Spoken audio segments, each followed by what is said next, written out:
ever wonder how they design time-release medication? Uh-huh. Or how about how scientists can predict, like, the way pollutants spread? Yeah. It all boils down to, get this, understanding how things spread out, like, in general. Right. And you know what that process is called? That's it. Diffusion. In the rule book, it's Fick's laws. So in this deep dive, we're going to unpack these laws, right? Okay. Using these excerpts you shared, we're going to, like, really get into it. Sounds good. And by the end of this, trust me, you'll be seeing Fick's laws everywhere you look. It'll be like, whoa, there it is again. It really is amazing, how such a, fundamental basic process underpins so much of what we just kind of take for granted. Totally. Okay, so first up, Fick's first law. I guess the foundation of diffusion. Yeah. So picture this, right? Imagine dropping one of those little dye tablets into a glass of water. Okay. We've all seen it, right? Yeah. The color just spreads out. Right. So Fick's first law, what it does is it gives us a way to, actually measure that spreading. It basically says, the movement of those dye molecules, how much is moving, how fast, it all depends on how crowded they are in different spots. So it's kind of like if you have a room and it's packed with people, you're more likely to see people moving toward the, less crowded areas. Yeah, exactly. And the bigger that difference in crowdedness is... Like a huge difference. Right, like a packed room versus a, wide open space, the faster that movement's going to happen. Makes sense. And that difference, that's like the concentration gradient. Okay, so a big difference in concentration equals faster diffusion. Got it. But, how do we actually measure that movement? But that's where the math comes in, right? Mm-hmm. Fick's first law is an equation. J equals negative D, parenthesis, d phi over dx. Whoa, okay, slow down. Let's break it down. It's not as bad as it looks, I promise. Okay, good. So chase that's flux. Think of it like the amount of stuff moving through a certain area over a certain time. D, that's the diffusion coefficient, which basically tells us how easily something spreads. Imagine how easily water spreads compared to, let's say, honey. Water would have a higher diffusion coefficient because it flows easier. So D is a measure of how runny something is. Exactly. Got it. Okay, and what about that last part, the D if D? Right, so that's our concentration gradient. It tells us how much the concentration changes over a certain distance. Okay. The bigger that change, the steeper the gradient, the faster it'll move. So it's like a slide. The steeper the slide, the faster you're going to go down. Yeah, exactly. And you'll see there's a minus sign in the equation. That just means that things naturally move from high concentration to low concentration. So it's directional. It's not just random. Right, exactly. And that's what drives so many processes all around us. Like the scent of perfume spreading across a room, right? Exactly. So the perfume molecules are super concentrated where you sprayed, and then they just gradually diffuse outward, moving from high concentration to low, until eventually the scent's everywhere. Or even when you put sugar in your coffee. Oh, absolutely. Yeah. So at first, the sugar's all concentrated right where you put it, but over time, it spreads out, driven by that concentration gradient, and then boom, sweetness everywhere. So Fick's first law it's like a snapshot, tells us what's happening right now. Yeah. Based on the concentration differences. But what if we want to see the whole movie, see how diffusion changes over time? That's where Fick's second law comes in. It's like going from a photograph to a video. So it's less about one point in time and more about how all those points in time add up to make, the bigger picture. Yeah, exactly. Yeah. Fick's second law, it helps us understand how the concentration of something, how it actually changes over a period of time as it's diffusing.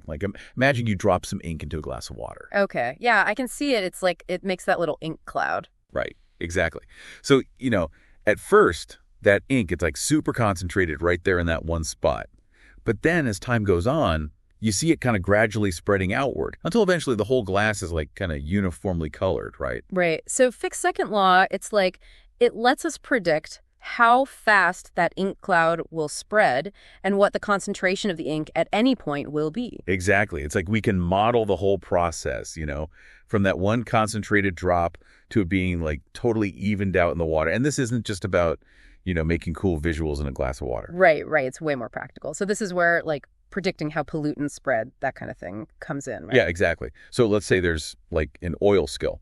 Using Fick's second law, scientists can model how that oil is going to spread out, which helps them figure out what kind of impact it's going to have and how to maybe contain it or clean it up. So by understanding these simple principles of diffusion, it helps us make smarter decisions in these situations. That's really cool. But what about other fields? It's got to be applicable in more places than just the environment. Oh, totally. One big one is medicine. Remember those time-release medication capsules we talked about earlier? Yeah. Fick's second law, that's how they're designed. You've got the medication inside this special membrane, and it diffuses through it over time, so you get a nice consistent dosage. None of those spikes or drops you get with other medication. Oh, wow. So those capsules, they're like little diffusion control centers. That's really incredible. It really shows you how understanding these core principles can be used in such important real-world applications. Speaking of real world, I know some people listening might be thinking, oh, okay, this is all cool, but how does this affect me? Well, on a really basic level, diffusion is happening inside us all the time. Wait, really? Yeah, it's how our cells function, how they absorb stuff and get rid of waste. Think about when you breathe in oxygen. That oxygen, it diffuses from your lungs into your blood, and from there, throughout your body. Wow, so every breath we take uses diffusion. That's amazing. And it's got to work the same in reverse, right? Like for carbon dioxide to leave our body. Exactly. And the efficiency of that whole process, how quickly oxygen and all those other important molecules get to your cells, it all goes back to those same principles we've been talking about, like concentration gradients and, diffusion coefficients.